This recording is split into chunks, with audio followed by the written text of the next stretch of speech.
Padre, te damos muchas gracias esta mañana porque hemos podido cantar, mi Señor, de tu gracia, de tu misericordia y de tu gran amor, Señor. Gracias porque también hemos podido cantar de tu gloriosa y majestuosa santidad, Señor. Gracias porque también lo hemos podido meditar. Pero Padre, seguimos rogando que sea tu Santo Espíritu aplicando estas verdades en nuestros corazones.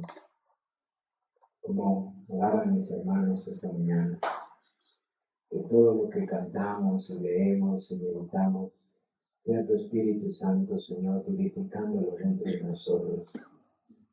Por favor, mi Dios, ahora rogamos, Señor, que tu palabra siga hablando a nuestros corazones, siga renovando nuestra mente, siga ayudándonos a crecer, Señor, en cómo te adoramos, fe, esperanza, en santidad.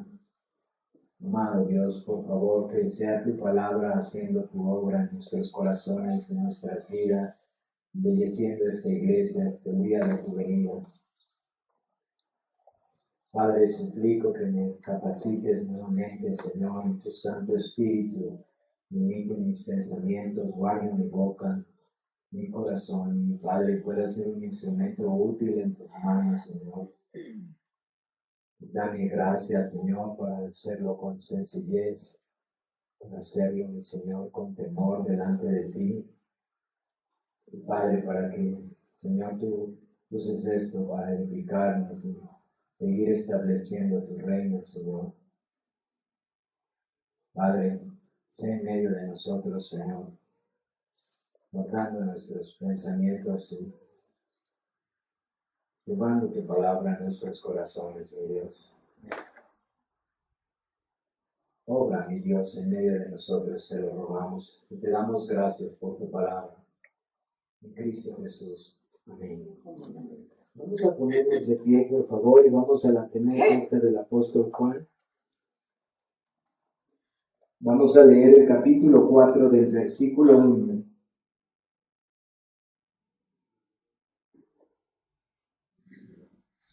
Hasta el verso 12. Primera de Juan, capítulo 4, verso 1 al verso 12. Voy a darle lectura y me acompañen ustedes con la vista en sus Biblias. Primera de Juan, capítulo 4, verso 1 al 12. Voy a dar un poco de tiempo para que todos puedan estar ahí.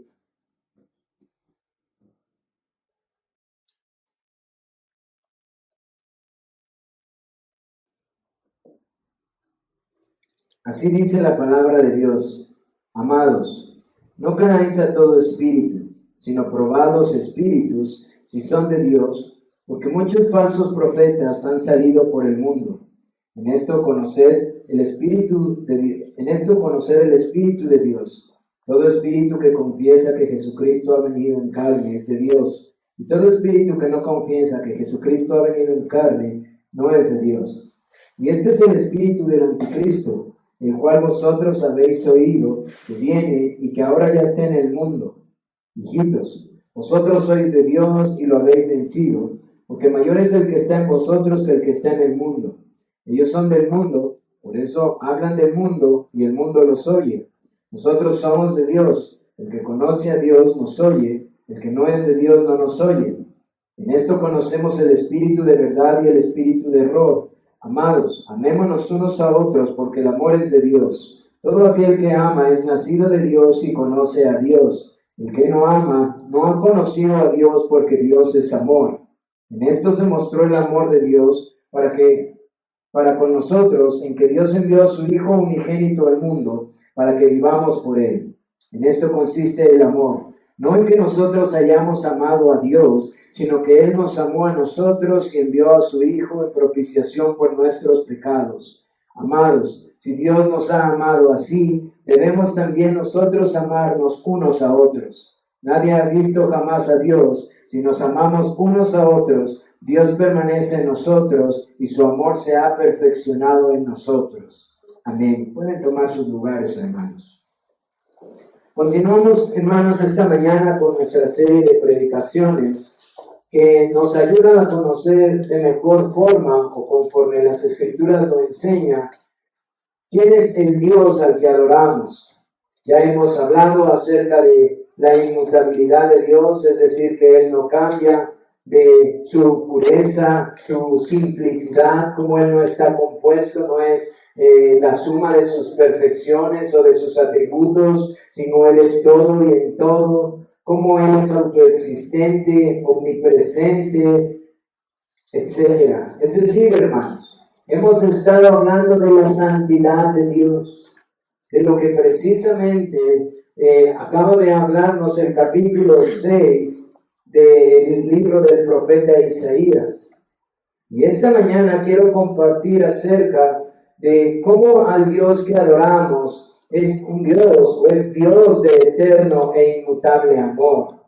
Ahora, hermanos, no hago esto y por un lado sí, por otro lado no. No hago esto porque acaba de pasar 14 de febrero y vamos a estar hablando conforme a las fechas del año. Pero en otro aspecto sí lo hago, hermanos, porque si algo tiene necesidad la iglesia de Dios es de conocer qué es el amor de Dios. Hermanos, necesitamos entender y conocer qué es el amor de Dios. Porque como se darán cuenta, y como el hermano Fernando incluso lo decía hace 8 días en la ordenación, es sumamente indispensable para el pueblo de Cristo.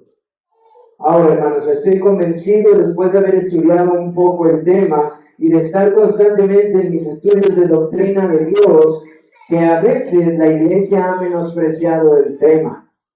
No solamente lo ha menospreciado, considero que el amor, en un concepto muy errado, se ha metido a la iglesia, hermanos. Y es una de las razones por las cuales muchos de nosotros no tenemos este fundamento precioso que nos dan las Escrituras acerca del amor. De hecho, hermanos, no existiera el amor en la mente de los seres humanos si Dios no fuera amor. El problema no lo tenemos nosotros, como lo dicen las personas que niegan a Dios. El problema lo tiene el ser humano por no entender el amor de Dios y caer rendido ante Él. El problema no lo tenemos nosotros, hermanos, que tenemos su palabra. En cierta manera, nosotros hemos permitido que la ignorancia del amor de Dios crezca en nuestras mentes. Y hemos dejado que un concepto muy vano se apropie de nuestros corazones. Y yo espero en el Señor que podamos darnos cuenta cuán indispensable es para la vida cristiana conocer que el amor de Dios es eterno e inmutable. Nuestro texto base, este capítulo 4 de la primera epístola del apóstol Juan, que hemos leído esta mañana, es sumamente indispensable para entender qué es el amor de Dios. ¿Qué es lo que está haciendo aquí Juan? Bueno, él está corrigiendo errores que se han introducido en la iglesia. Hay errores muy importantes que se están introduciendo en la iglesia, muy probablemente en la iglesia en Éfeso, y yo espero puedan unir todo esto con lo que hemos estado aprendiendo, lo que en lugar de la ordenación escuchamos por la exhortación de Pablo a Éfeso, Juan escribiendo a la iglesia en Éfeso y Juan ahorita escribiendo a la iglesia muy probablemente en Éfeso, porque está escribiendo a Asia Menor, pero muy probablemente una iglesia que ha permitido que se introduzcan errores por medio de falsos maestros. Y si nosotros leemos esta carta en su totalidad, nos vamos a dar cuenta que algunos de estos errores es que algunos están negando que Jesús sea el Cristo. Otros están negando que Él se hizo hombre, que Él tomó carne. Otros están enfatizando más las experiencias espirituales por arriba de la verdad objetiva de que el Dios Hijo se hizo hombre y habitó entre nosotros. De hecho, de aquí se deriva lo que posteriormente por varios años o siglos la iglesia tuvo que estar luchando, porque hubo errores muy fuertes como el gnosticismo y el ascetismo, en donde trataban simplemente de distorsionar la obra de Jesucristo, diciendo que era Dios en la carne o diciendo que era un espíritu, etcétera, etcétera, etcétera. Y Juan tiene que hablar para despojar de este error a esta iglesia y enseñarles verdades fundamentales que nos van a ayudar, porque en última instancia estos errores que se han metido en la iglesia están robando lo más precioso que tiene la iglesia. ¿Qué es lo más precioso que tiene la iglesia? Comunión con el Trino Dios por medio de Jesucristo. El tesoro, la vida eterna de la cual habla Juan. Y esta es la vida eterna, que te conozcan a ti, el único Dios verdadero, y a Jesús a quien tú has enviado. Por medio de esta falsa enseñanza está siendo robada de la iglesia.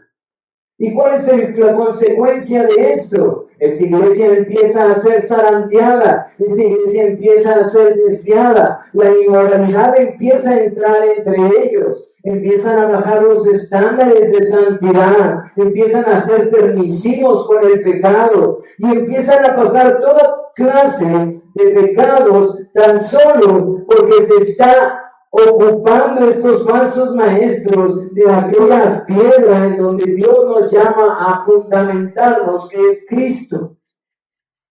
Así que, hermanos, este no es mi tema, pero yo quise dar esto como introducción y tocar estos temas para que ustedes vean cuán importante es lo que vamos a hablar esta mañana. Y al corregir Juan, una de las cosas que quiere hacer el apóstol es quitarle la máscara a estos hombres que se visten como ovejas, pero son lobos rapaces.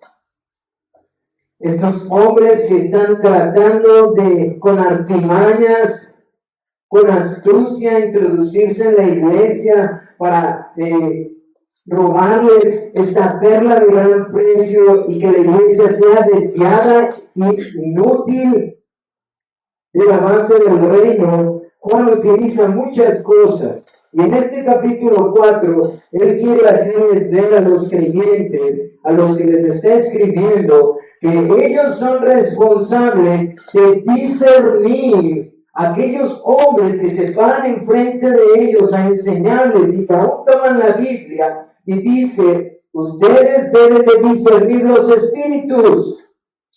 Ustedes deben de considerar cuál es la enseñanza de estos hombres y entonces empieza a considerar algunos de los puntos claves que ellos tenían que discernir. Por ejemplo, él les dice, tienen que considerar qué creen. Porque quizás pueden ser como aquellos hombres que externamente son muy morales y que andan vestidos incluso muy elegantes y van de puerta en puerta y van diciendo que vienen de parte de Dios, pero que niegan la encarnación del Hijo de Dios, de la segunda persona de la divinidad. Y dice, si ellos niegan quién es el Hijo, es muy sencillo, creyentes. Ellos son anticristos. El espíritu que hay en ellos es el espíritu de anticristo.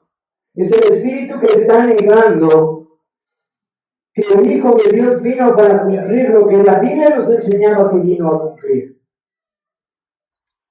Y es muy sencillo. No son de Dios. No son de Dios. Y quizás eso es claro para muchos de nosotros. Pero hay otra cosa, hermanos, que Juan pone en estas evidencias de estos falsos maestros. No solamente lo que dicen creer acerca de la persona del Hijo, de su encarnación, de su obra, que es descrita en las Escrituras, sino también por el amor que muestran a sus hermanos. Juan les dice que ellos deben de amarse como hermanos. Y que este amor es una evidencia, así como aquella evidencia que proclama que Jesús es el Cristo, que el Hijo de Dios se hizo hombre, que tomó un cuerpo y vivió entre nosotros, murió y resucitó al tercer día. Así como eso es importante, tan importante es que ustedes se amen, creyentes, dice Juan. ¿Por qué? ¿Por qué? Porque dice Juan, porque Dios es amor. Y si Dios es amor, y ustedes han nacido de Dios, ustedes deben de amarse, porque de lo contrario mostrará que no lo son, no son de Dios. Así que ha puesto dos fundamentos. Hombre, eres muy bueno en tu forma de expresar la Biblia y de articular enseñanzas y todo, pero dime qué crees con respecto de Jesucristo. Número uno, y dime cómo luce el amor por tus hermanos. Así que el argumento del apóstol Pablo, del apóstol Juan en el que nos vamos a enfocar es: Dios es amor. Y quiero volverlo a leer, hermanos. Dice: amados, amémonos unos a otros, porque el amor es de Dios, y todo el que ama es nacido de Dios y conoce a Dios. El que no ama no ha conocido a Dios, porque Dios es amor. En esto se mostró el amor de Dios para con nosotros, en que Dios envió a su Hijo unigénito al mundo, para que vivamos por Él. En esto consiste el amor, no en que nosotros hayamos amado a Dios, sino en que Él nos amó a nosotros y envió a su Hijo en propiciación por nuestros pecados. Amados, si Dios nos ha amado así, debemos también nosotros amarnos unos a otros. Nadie ha visto jamás a Dios. Si nos amamos unos a otros, Dios permanece en nosotros y su amor se ha perfeccionado en nosotros. ¿Cuál es su argumento? Dios es amor. Y como Él es amor, Él es la fuente de amor. Y como Dios es amor y la fuente de amor, Él nos amó. ¿Y cómo podemos tener esa seguridad? Porque dio a su amado Hijo a morir por nosotros. Así que, si nosotros hemos nacido de Él, nosotros estamos capacitados y nosotros debemos de manera natural amar como Él nos amó. Este es el argumento del apóstol Juan que se encuentra en estos textos que he leído. Dios es amor y la fuente de amor, pero no solamente es amor y es la fuente de amor. Él ha mostrado este amor al dar a su Hijo a morir por nuestros pecados. Por lo tanto, si nosotros hemos creído en Él, nosotros hemos nacido de Él y ahora hemos sido capacitados por Él y estamos obligados a amarnos unos a otros como Él nos amó. Y aquí se dan cuenta, hermanos, de la importancia de este tema. Tan solo tocando un solo de los aspectos de Juan, de su carta. Así que vamos a definir el amor según las Escrituras. ¿Qué es el amor de Dios, hermanos? ¿Qué es el amor de Dios? Bueno, eso es muy complejo, aunque parecería más sencillo. Cuando uno considera, como ahorita lo vamos a ver, la suma de los textos, su contexto y su aplicación, no es tan sencillo como elaborar una respuesta muy rápida. Pero si nosotros consideramos los textos y el estudio de ellos, nos vamos a dar cuenta que el amor de Dios, primeramente, es libre y soberano. Dios ama de manera libre y soberana.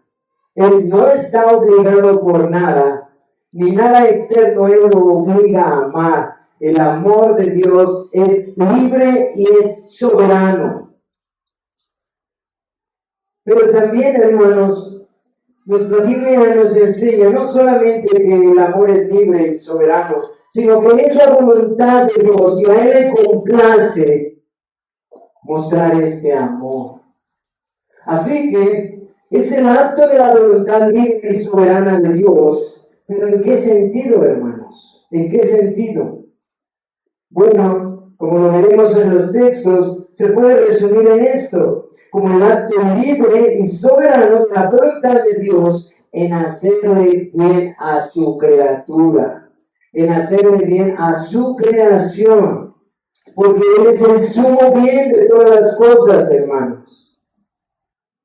Así que tratando de expandir un poco esto para que nuestras mentes puedan entenderlo mejor, Dios es amor, hermanos, es parte de sus perfecciones, como lo dice Juan. Y por esta razón, Él ama libre y soberanamente. Él no es amor porque Él ha amado, mostrado amor. Él muestra amor porque Él es amor, es parte de lo que Él es. Él es la fuente del amor porque el amor proviene de Él, hermanos. Así como cuando hablamos de la luz y de Él proviene la luz, hablando de sus aspectos morales, así como decimos que Él es justo y de Él proviene la justicia, Él es amor y de Él proviene el amor. Pero también, hermanos, tenemos que entender algo, porque la Biblia nos enseña que Dios no está sujeto ni al tiempo ni al espacio. Ustedes recordarán que ya hemos visto esto. Dios creó el tiempo y el espacio. Dios hizo todas las cosas visibles e invisibles, pero Él no está sometido ni al tiempo ni al espacio. Él controla absolutamente esto. Y es importante que nosotros entendamos que a Él, como dice en este texto, a Él le ha placido amar desde antes. Es decir, que en el decreto de Dios, Él le ha placido amar a su creación y Él decidió hacer esto antes de que las cosas fueran creadas. Y aquí yo me voy a poner un poco filosófico, hermanos, pero quiero expandir su mente para que vayan sacando la basura que este mundo nos dice que es el amor, porque este amor es precioso. El amor causa de las cosas. Es decir, Él creó las cosas a causa de su amor, porque Él es la causa, hermanos. No la consecuencia. Dios es la causa por cual las cosas fueron hechas y Él hace las cosas que Él había creado antes de que fueran creadas. Ahora me puse un poco filosófico, pero ¿no es esto lo que dice de la creación? Cuando Él terminó la creación, no se llenó de complacencia en su creación porque vio que era buena. No amó su creación. Hermanos, las cosas fueron hechas porque Dios las amó, es la causa por la cual las cosas fueron hechas. Y hermanos, por eso cuando Él dice que Él vio la creación y vio que todo era bueno, nosotros podemos entender, como dice un teólogo, Dios es amor en cuanto a que Él es el bien supremo, que se ama a sí mismo eternamente y el amar lo que crea ordena todas las cosas hacia Él. ¿Qué está diciendo este hombre? Que Él es amor y la fuente de todo bien. Y en cuanto a Él le complace compartir esto con su creación, Él lo hizo así eternamente. Y Él ordena todas las cosas para que así puedan ser vistas viniendo de Él. Yo sé, hermanos, que podemos tender a considerar única y exclusivamente el amor a un aspecto de lo que la Biblia nos dice. Tengan paciencia, llegaré ahí. Pero mis amados hermanos, el actuar del amor, aunque esa es la cúspide, no es únicamente el amor de Dios mostrado. El amor de Dios se revela en su actuar. ¿Por qué, hermanos? Porque Él no es a veces justicia y a veces misericordia. Él no es a veces justicia y a veces amor. Él es amor. Y Él obra su justicia y obra su misericordia mostrando su amor. Ahora eso te he puesto trabajo complicativo. Pero Él actúa así.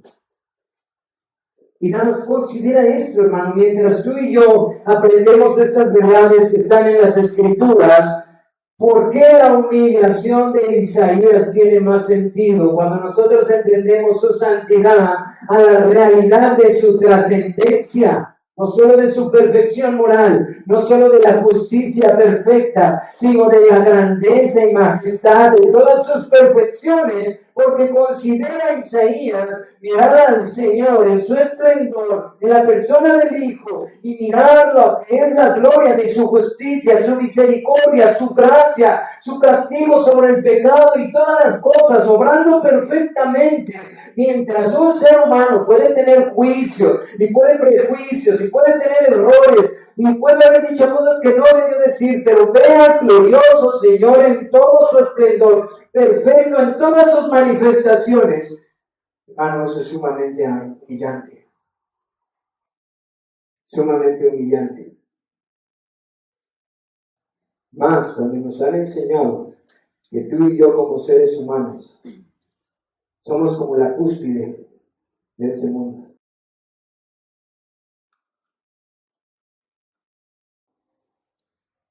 Dice otro hombre, el amor de Dios es perfección esencial e inmutable, que sin dejar de ser trascendente, se revela históricamente en su pacto y en su redención.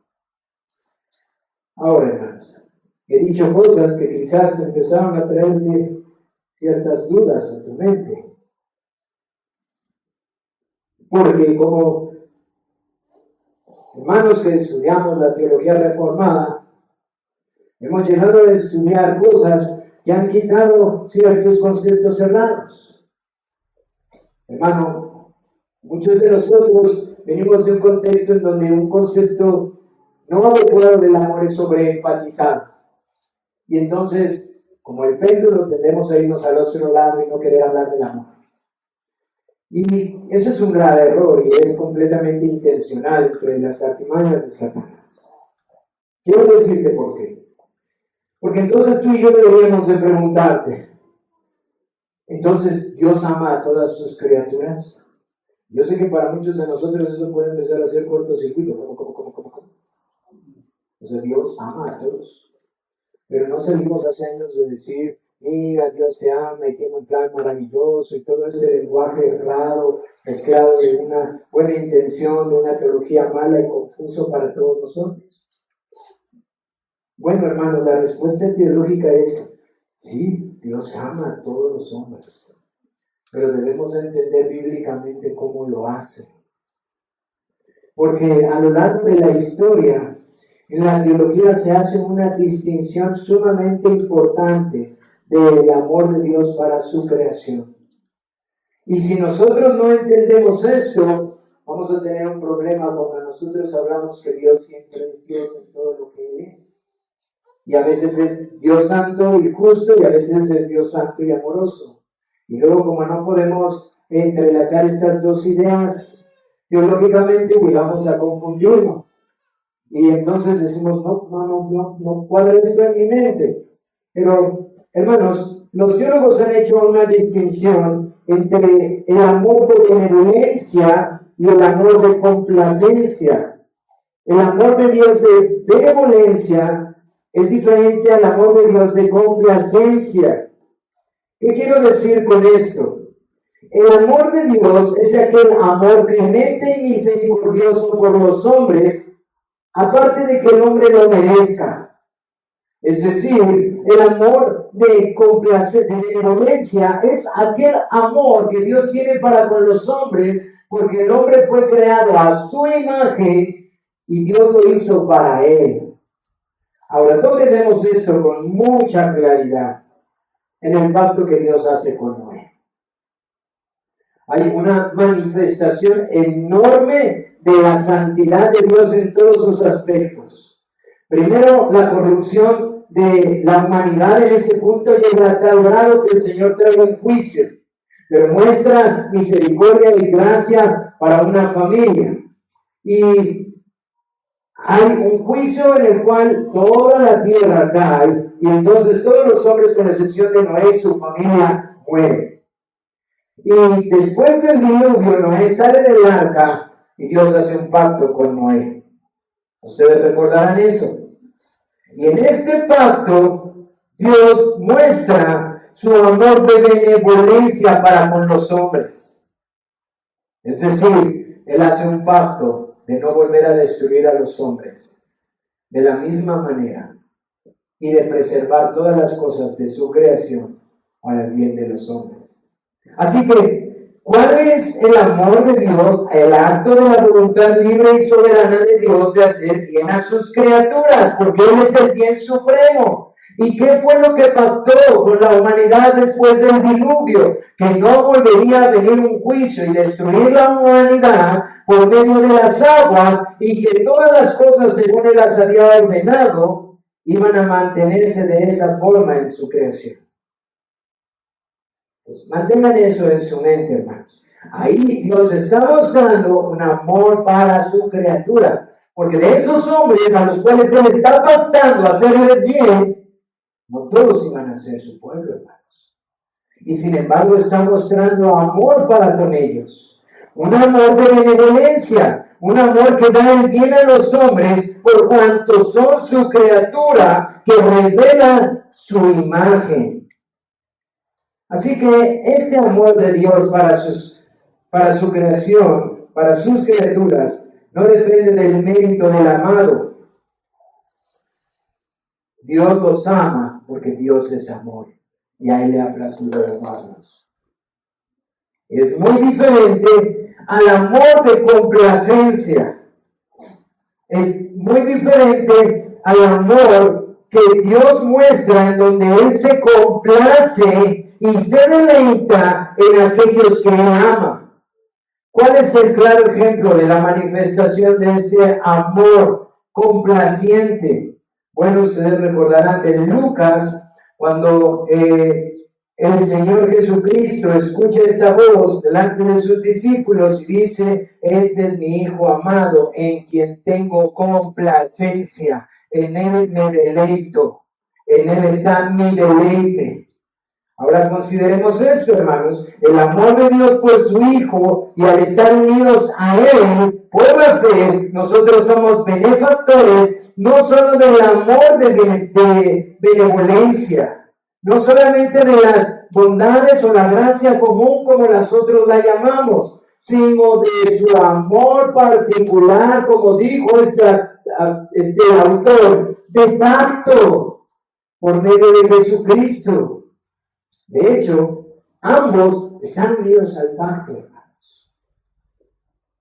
Porque todo ser humano, como dijo David en la clase, está en pacto para con Dios. Entonces, hermanos, voy a resumir para avanzar a los textos bíblicos. El amor de Dios es el acto de la voluntad de Dios libre y soberana de hacerle bien a sus criaturas, porque Él es el bien supremo. Ahora, ¿este amor se manifiesta de la misma forma para con todos los hombres? No, hermano. Hay una diferencia entre el amor de benevolencia y el amor de complacencia. Y por ejemplo, nosotros vemos este amor de benevolencia en su misericordia, en su gracia común, en sostener a su criatura. Porque no es eso lo que le dice el apóstol Pablo a los atenienses: en Él vivimos y nos movemos y somos. Él está mostrando bien a los seres humanos. Así que con esto en mente, hermanos, vamos a pasar algunos textos para afirmar en la palabra del Señor y puedan darse cuenta cuán importante es el tema en las Escrituras. La dificultad en el Antiguo Testamento, hermanos, para nosotros de habla hispana, es la manera en la que ha sido traducida nuestra Biblia y la mayoría de las Biblias en español. Hay principalmente dos palabras, no exclusivamente, pero principalmente dos palabras, que hablan acerca del amor de Dios. Pero una de ellas ha sido traducida de una forma que nos ha ayudado a nosotros para ver cuán precioso es el amor de Dios. Esta palabra normalmente es traducida en todas las versiones de Reina Valera y otras versiones como misericordia o benignidad. Cuando en realidad lo que está diciendo la palabra es amor inagotable. Eso es su traducción literal. Es una palabra que yo no soy experto en hebreo y ni siquiera sé si lo estoy pronunciando bien, solo por si quieren tomar notas, es Gesed.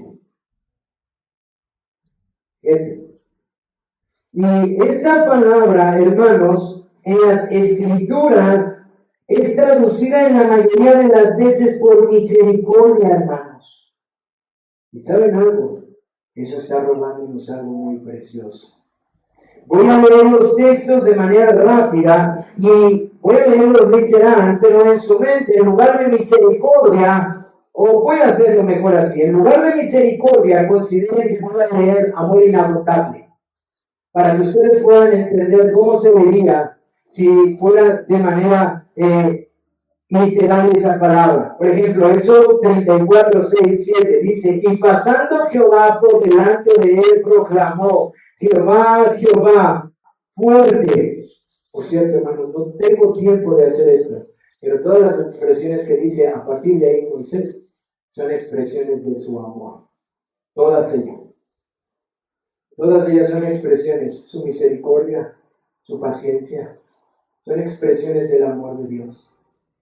Y dice: Jehová fuerte, misericordioso y piadoso, lento para la ira y grande. Nosotros no lo sabemos. Misericordia y verdad, pero ya dijo misericordia arriba.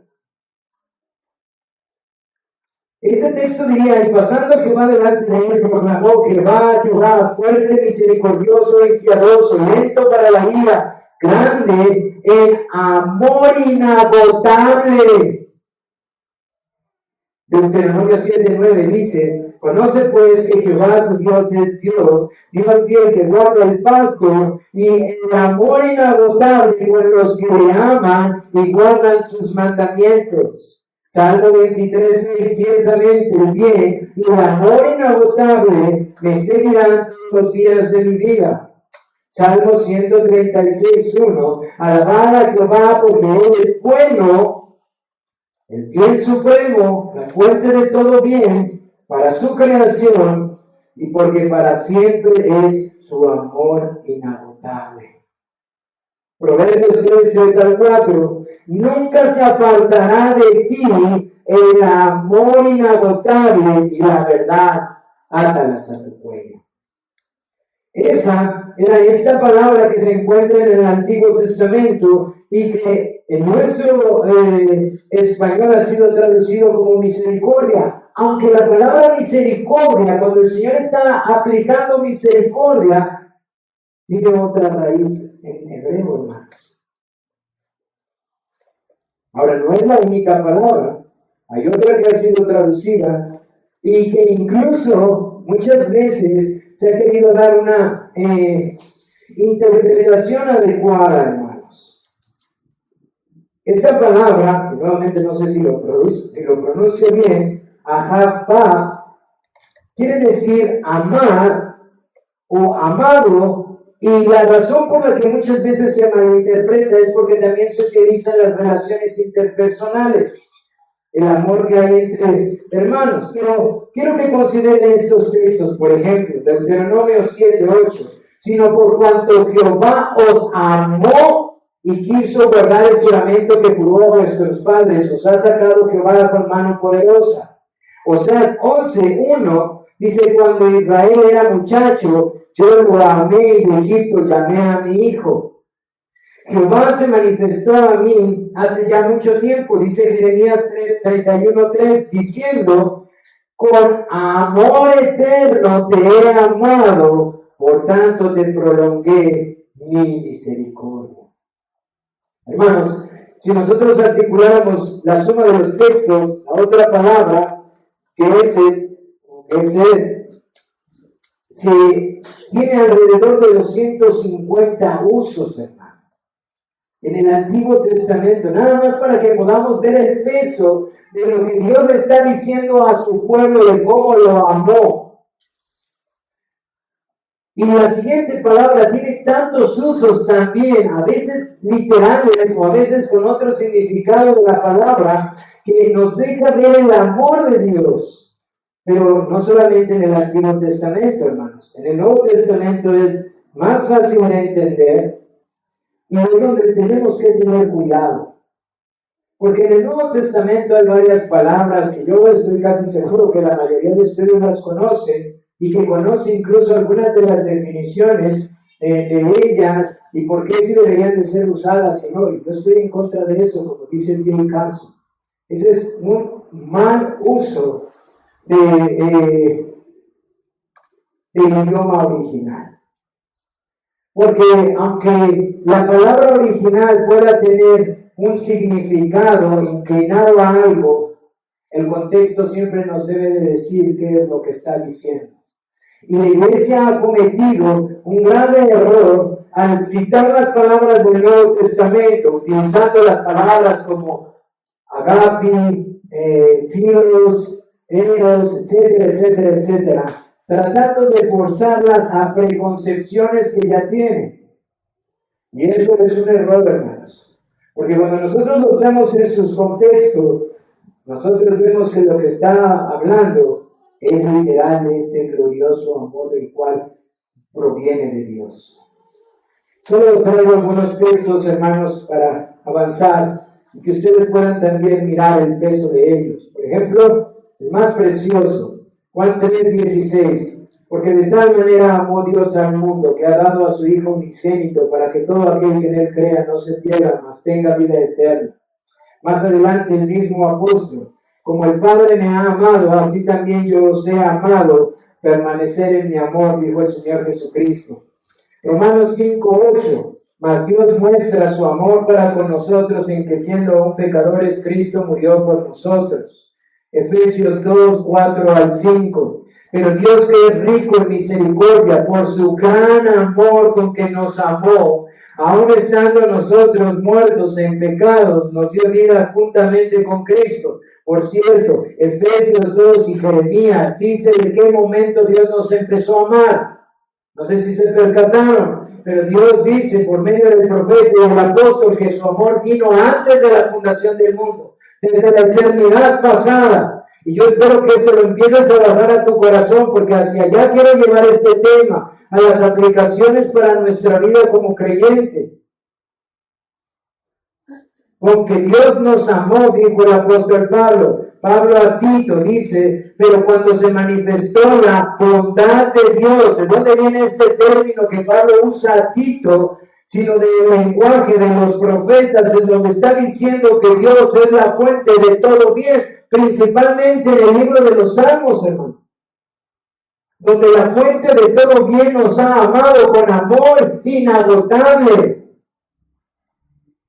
Y dice Pablo a Tito, pero cuando se manifestó la bondad de Dios, su complacencia, su libre voluntad y soberana, de Dios, nuestro Salvador, y su amor para con los hombres, nos salvó no por obras de justicia que nosotros hubiéramos hecho, sino por su misericordia.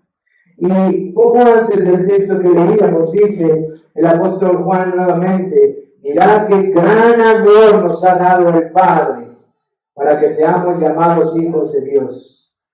Por esto el mundo no nos conoce, porque no le conoció a Él. Así que, hermanos, mi intención en citar estos textos y tratar de unirlos y explicarlos es que ustedes puedan ver conmigo que el amor de Dios no es un tema pequeño, hermanos. Es un tema que tiene un peso significativo en la iglesia. La palabra es... Ahora quiero decirles algo. Es verdad. Se ha enfatizado de una manera errada con una definición incorrecta. Por ejemplo, aquella expresión falsa en donde Dios ama al pecador, pero aborrece al pecado, tiene contradicción tiene una contradicción en lo que está diciendo, hermano. La Biblia no nos enseña eso.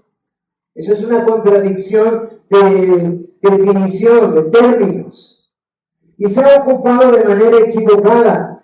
Pero, hermanos, nosotros podemos caer en la trampa de Satanás y por esa razón pensar que cuando estamos estudiando los atributos de nuestro Dios, la doctrina de Dios, el amor puede quedar a un lado. ¿Y saben algo, hermanos? Por eso encontramos celebraciones como la de el día de ayer, no me acuerdo cuándo fue 14 de febrero, llenas de todas perversiones que se exaltan en este mundo y que nada tiene que ver con la fuente de amor. Por eso encontramos que incluso se han exaltado todas las cosas que Dios aborrece, que son contrarias a Él, y que son exaltadas en ese día. Porque ¿saben qué pasa a veces con la iglesia? Callamos y no mostramos la verdad. Pero el Señor ha dicho que su iglesia es columna y baluarte de la verdad. La iglesia tiene que exaltar la verdad. Y si hay algo bueno y algo digno, está en Cristo. Y la iglesia tenemos la responsabilidad de exaltar esta virtud bella y preciosa que está en Dios y que le ha sido dado a los hombres. Ellos tienen que conocer, y tú y yo tenemos que conocer, que hay un amor glorioso, y este es el amor de Dios. Ahora, ese amor por el pecado, no, hermanos, no. Él no cambia en su justicia. Él no cambia en su justicia. Y tú y yo tenemos que considerar estas verdades cuando hablamos del amor de Dios, pero no olvidar el amor de Dios para nosotros. Porque es un tesoro que está en las Escrituras, como quiero mostrarte ahora. ¿Cómo debe de aplicarse esto a nuestras vidas? Bueno, primeramente en nuestra adoración. Cuando hablamos del amor de complacencia, voy a retomar el pacto con Noé. El Señor mostró amor para su creación. ¿Y qué dijo Él en Génesis 9, versos del 8 al 17? Que Él perseveraría la vida y el orden de la creación sustentándola día tras día. Que no la volvería a destruir por una inundación. Eso es el pacto que Dios está haciendo con Noé, que incluye a todos los seres humanos. Él está mostrando amor a su creación. Y este amor ha prometido Dios que no lo iba a destruir por un diluvio, ni que el orden se vería afectado como Él lo decía. Oye, pero ¿qué crees? El discurso de esta generación nos dice que Dios se ha olvidado de su amor. Y que el ser humano ama más su creación. Hay que tener cuidado del medio ambiente, de los animales. No, mi prójimo, eso es errado.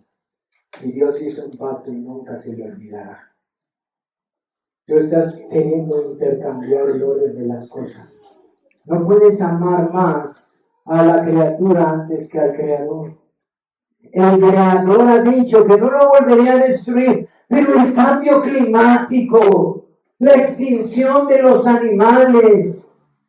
Ok, tú consideras que entonces el hombre es más fuerte que Dios, que hizo un pacto de mostrar amor a su creación. Dios muestra amor de complacencia. Y cuando tú y yo miramos el sol, el arco iris y la lluvia, y las flores, y las plantas, y los animales, y toda la creación, cómo los animales se siguen procreando, y cómo el hielo está en su lugar, y las aguas, y cómo todas estas cosas tan perfectas como ballenas, y aves, y abejas, y polinización, y el sol, y gusanos, y mariposas, y estas cosas tan asombrosas las miramos. Tú y yo debemos de llenar nuestro corazón de adoración, porque miramos el amor de Dios para una creación que no lo merecemos, que no lo merecemos. Sal a caminar y considera los árboles, cómo empiezan a prepararse para el cambio del frío al calor, y cómo empiezan a salir las pequeñas florecitas, empiezan a salir y a hermosear el paisaje, y el calor empieza a calentar más temprano, y las aves cantan. Mi hermano, tú y yo debemos llenar nuestro corazón y decir: oh Señor, cuán grande eres tú, oh santo, santo, santo. Porque ese es el amor de Dios. Es más, puedes mirar eso y puedes mirar al hombre en sus pecados, envuelto completamente. Ha sido cesado de mirar cosa tan hermosa de Dios. Ha sido cesado del salir del sol y de la luna y del agua que puede saciar su sed. ¿Lo merece aquel hombre que está entregado al alcohol, a la drogadicción y al asesinato? No. Y ahí está el amor de benevolencia de Dios, sustentando a su creación. Perdón de complacencia. Pero hermanos, si eso es asombroso, tú y yo debemos de asombrarnos aún más. Porque tú y yo entendemos el amor de benevolencia que ha sido mostrado en el nuevo pacto, como la máxima expresión del amor de Dios, como dice Juan, se ha revelado en la persona de Jesucristo. Si es precioso considerar que las aves cantan, los árboles dan sombra, el sol calienta, el agua sacia la sed, cuán precioso es considerar que Cristo sacia la sed del alma. Cuán precioso es considerar aquel que se humilló y descendió desde los cielos y se hizo hombre para que nuestra conciencia pueda ser quitada de esa carga que a muchas personas las atormenta el día de hoy hasta el suicidio. ¿Has considerado cuán severa es la carga del pecado para el ser humano? Saber que ha pecado contra Dios y cargar eso todos los días de su vida, sin tener una esperanza como tú y yo la tenemos, que ha sido clavada en la cruz de nuestro Señor Jesucristo. Y el apóstol Juan le dice a los creyentes que les escribe, considera que Dios es amor y la fuente de amor, y considera que ese amor será manifestado a los hombres. Nadie ha visto a Dios, nadie jamás lo ha visto, nadie lo podrá ver porque Dios es espíritu, pero ¿quieres palpar su amor? Mira, Cristo sufriendo en tu lugar. ¿Quieres palpar el precioso amor de Dios? ¿Quieres sentir el precioso calor de Dios? Mira a Cristo tomando tu lugar. Hermano, tú y yo tenemos muchas razones para que nuestra adoración sea mudada con un entendimiento de quién es este Dios al que amamos, al que servimos. Como dice Juan, porque Él nos ha amado primero, nosotros ahora podemos amarlo, porque Él le complació amarnos en Cristo desde antes de la fundación del mundo. Y tú y yo con libertad debemos de adorarle y gozarnos en Él. Pero no solamente debe de cambiar la forma en la que le adoramos. También nuestra fe debe de ser fortalecida, mi hermano. Yo sé que tú y yo, como dice Santiago, somos hombres sujetos a pasiones. Dios no, pero tú y yo sí. Somos inconstantes, nos vemos afectados por las circunstancias. Miramos al mundo y nos desilusionamos, como Asaf. Vienen los problemas a nuestra familia y nos acogen y pensamos que Dios se ha apartado de nosotros. Vienen las circunstancias, vemos la dureza de nuestros parientes y pensamos, ¿dónde está tu amor, Dios? Oímos de guerras y rumores de guerra, y oímos de enfermedad y muerte y todas estas cosas, y podemos tú y yo pensar que el amor de Dios ha cambiado. Pero quiero decirte lo que la Biblia dice. El amor de Dios no cambia, porque Dios es amor. El amor no depende del objeto que recibe el amor. El amor de Dios como fuente no depende de ti y de mí. No crece porque hoy hiciste bien y mañana mengua porque no hiciste bien. Dios es amor y de ese amor le ha placido hacernos bien y mayormente le ha placido complacerse en nosotros al unirnos a Cristo y amarnos en Él. Ahora quiero decirte algo, porque quizás tú puedes decir, hermano, yo creo que estás exagerando eso. Mira, hermano, solamente considero las palabras del apóstol Pablo al hablar del Evangelio. Yo creo que muchas veces no nos detenemos a meditar en ello con el tiempo que requerimos. Pablo está diciéndole a los romanos, este texto que tú y yo recitamos muchas veces, Nadie puede separarnos del amor de Dios que es en Cristo Jesús, ¿verdad? Romanos 8, lo repetimos una y otra vez. ¿Tú has pensado lo que Pablo estaba considerando en su corazón? ¿No has considerado que los textos que hablé en un hebreo pobre los sabía de memoria? Y conoce la historia de su pueblo. Y conoce las obras de la creación. ¿Tú has considerado las palabras de Jeremías resonando en su mente mientras el Espíritu de Dios lo está guiando a escribir esta verdad de que con amor eterno te amé?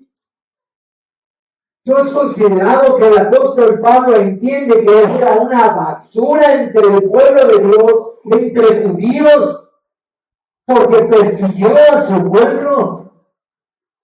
Y ahora ha sido llamado a estar en él. Que él ha experimentado que el amor eterno de Dios se manifestó en su vida. Que aún sus propios pecados, torpeza, persecución hacia la iglesia y todo lo que hizo él, pudo separarlo de algo que Dios dispuso hacer desde antes de la fundación del mundo. Porque Dios no se ve afectado por el tiempo. Él decretó salvar y amar a Pablo. Y ahora tienes al apóstol Pablo diciendo, nadie puede separarnos de este amor. El amor eterno de Dios. El amor inamovible de Dios. El amor perfecto de Dios. Que ha sido ya mostrado con toda claridad al enviar a su Hijo.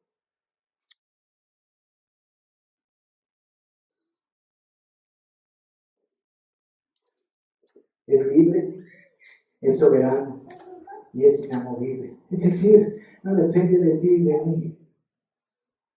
No depende de ti y de mí. El amor de Dios que ha mostrado en Cristo debe de llevarnos a considerar con cuán amor nos ha amado Dios. Con cuán amor. Y si todavía dudas, considera todas las torpezas de todos nosotros, de todo el pueblo de Dios a lo largo de la historia. ¿Cuántas veces hubiéramos arruinado la obra de la redención? ¿Cuántas veces Satanás quiso estorbarla? Pero Dios había placido amar a un pueblo y entregar a su Hijo para mostrar su amor. ¿Quién pudo evitar eso? ¿Quién pudo evitar eso? Absolutamente nadie. Y Pablo está diciendo, nadie nos puede separar de ese amor. Ahora, tú y yo tenemos que traer esto a nuestro corazón, porque esto es lo que asegura nuestra salvación. Como hemos visto en el capítulo anterior de la confesión, esto está en Él. No es algo que tú y yo podamos afectar, hermano. Pero también, hermano, cuando viene la tribulación, cuando viene la aflicción, cuando viene la tentación, no voy a hablar demasiado de esto, porque ya lo hizo el hermano Héctor hace 8 días. Cuando viene la disciplina del Señor, sea formativa, correctiva, cuando vienen las dificultades y la persecución y todo lo que el Señor ha dispuesto para su pueblo, ¿qué pasa por nuestras mentes y nuestros corazones? Es que Dios ya no me ama. ¿Sabes por qué? Porque tú y yo hemos dejado que esta basura de concepto de amor que proclama el mundo se meta en nuestros corazones. Porque hemos permitido que la influencia de un mundo caído se levante por encima de la palabra de Dios. Pero tú y yo tenemos que recordar, Dios es amor. Él es la fuente del amor. Él mostró su amor al dar a su Hijo. Y nuevamente, considera la historia de la redención. Puedo evitar eso, el amor de Dios que quería mostrar, porque Él es la fuente de bien y quería mostrar este amor a su pueblo. ¿Pudo evitarlo algo? Nada lo pudo evitar. Así que cuando viene la aflicción y viene Satanás a susurrarte en tu debilidad, a decirte, No, es que de verdad yo creo que el Señor ya no me ama. Considera algo, el amor de Dios es inamovible, el amor de Dios es eterno, el amor de Dios es libre, el amor de Dios es soberano. Y aún afirma tu corazón en las palabras del apóstol Pablo que tú y yo tenemos que recordar. Aún estas dificultades Dios le está usando para bien. Porque aún nuestro santísimo Dios, sobre el cual Isaías está postrado, nos enseña la palabra, que aún el mal lo toma y lo hacen bien. Ahora, si tú y yo otra vez decimos, eso es difícil, mira, Cristo, ¿no tienes ahí a Judas por su egoísmo entregando a nuestro Señor Jesucristo? ¿No tienes ahí a estos hombres en su pecado mintiendo? No dice, parece que si no supiéramos el final, vemos la historia de lo que está pasando y tú y yo pudiéramos estarnos mordiendo las uñas diciendo, no puede ser.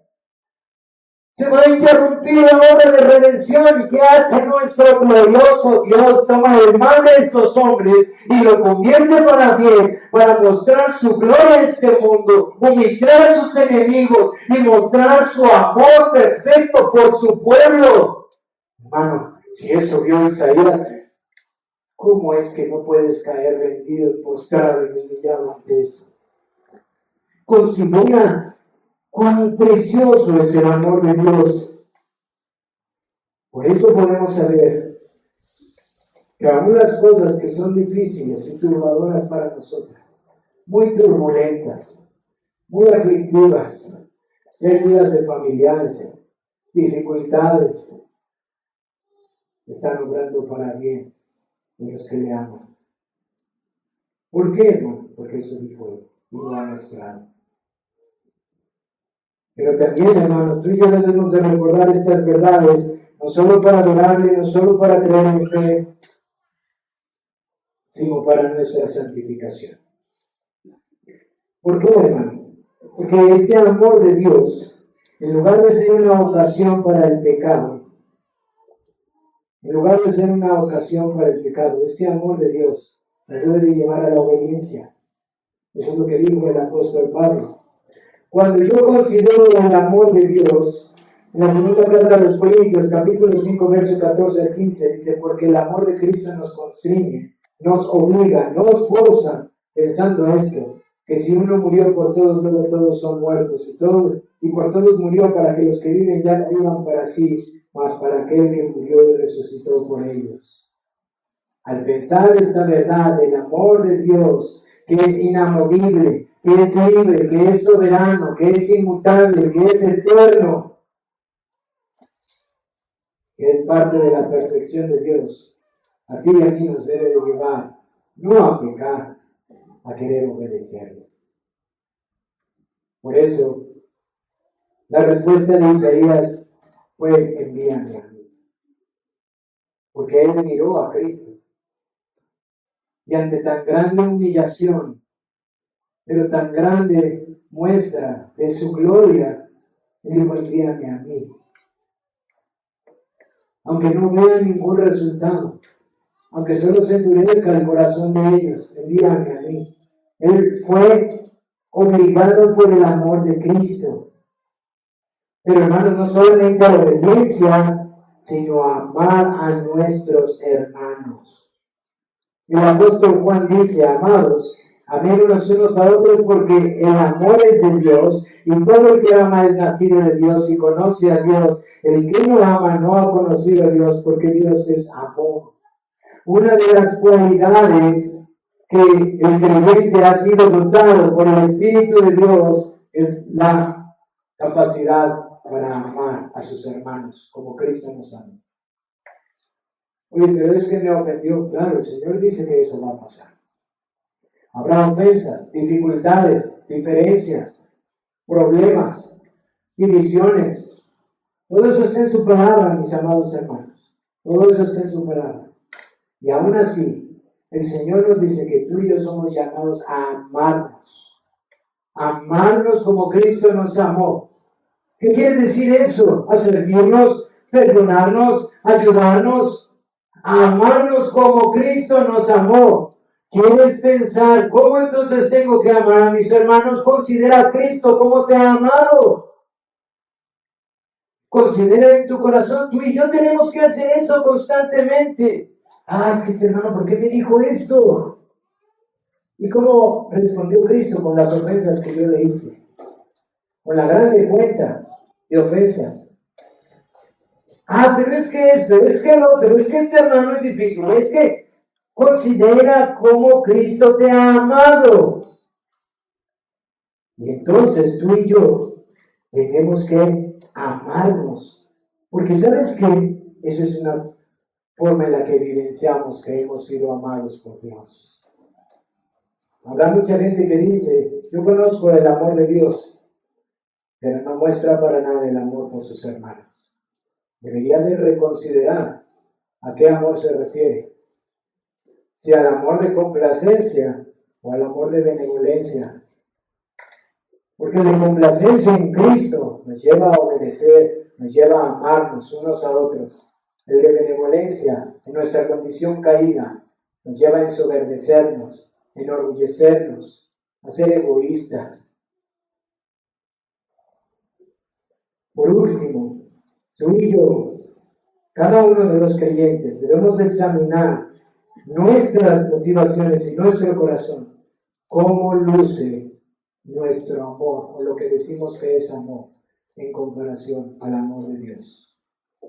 Primera de los Corintios, capítulo 13, es un excelente examen para todos nosotros.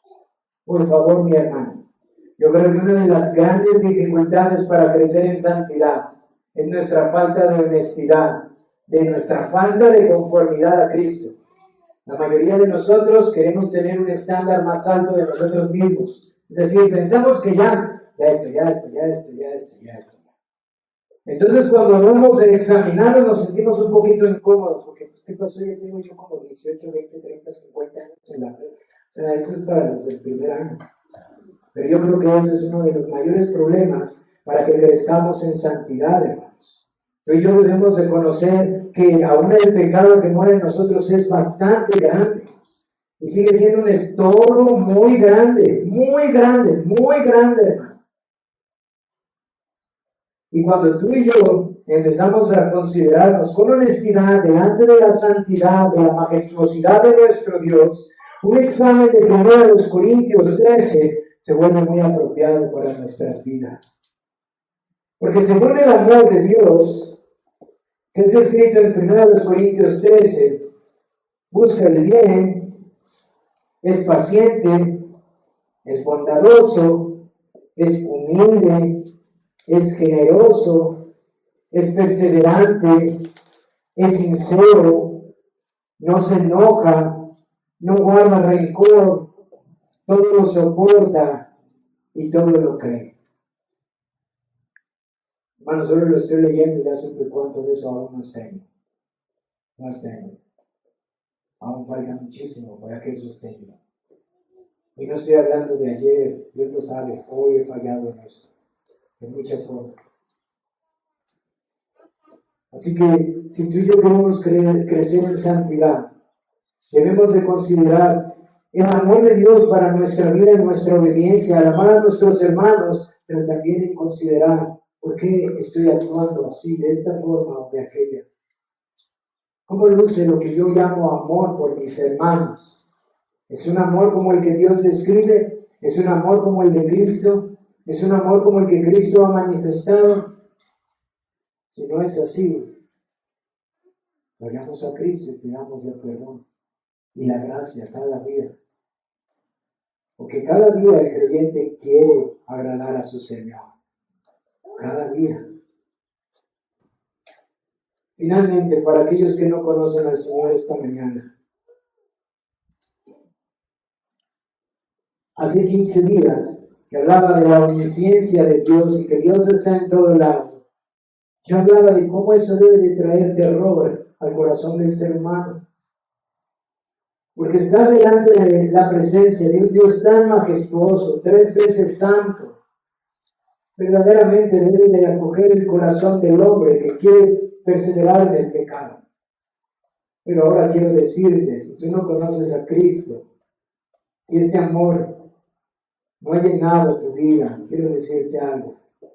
Rogamos que el calor de este amor precioso pueda derretir la dureza de tu corazón. Una dureza que hay en tu corazón y una ceguera que hay en tus ojos por amar la basura del pecado. Porque cuando tú miras el amor de Dios y consideras la basura del pecado y las consecuencias tan drásticas, tan terribles, de generación en generación, desde Adán hasta el día de hoy,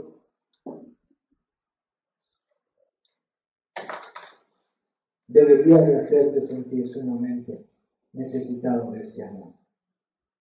Puedes mirar el amor de Dios de benevolencia en toda su creación, pero también puedes conocer el amor de complacencia al mirar a Cristo sufriendo en tu lugar y rogándose a Dios por tu alma para que ese amor derrita la dureza de tu corazón y quite la ceguera de tus ojos. Pero el Señor te llama a ti a arrepentirte de tu pecado y a creer en Él. No tardes en hacerlo. Aquí hay jovencitos muy pequeños, 8, 10, 12 años.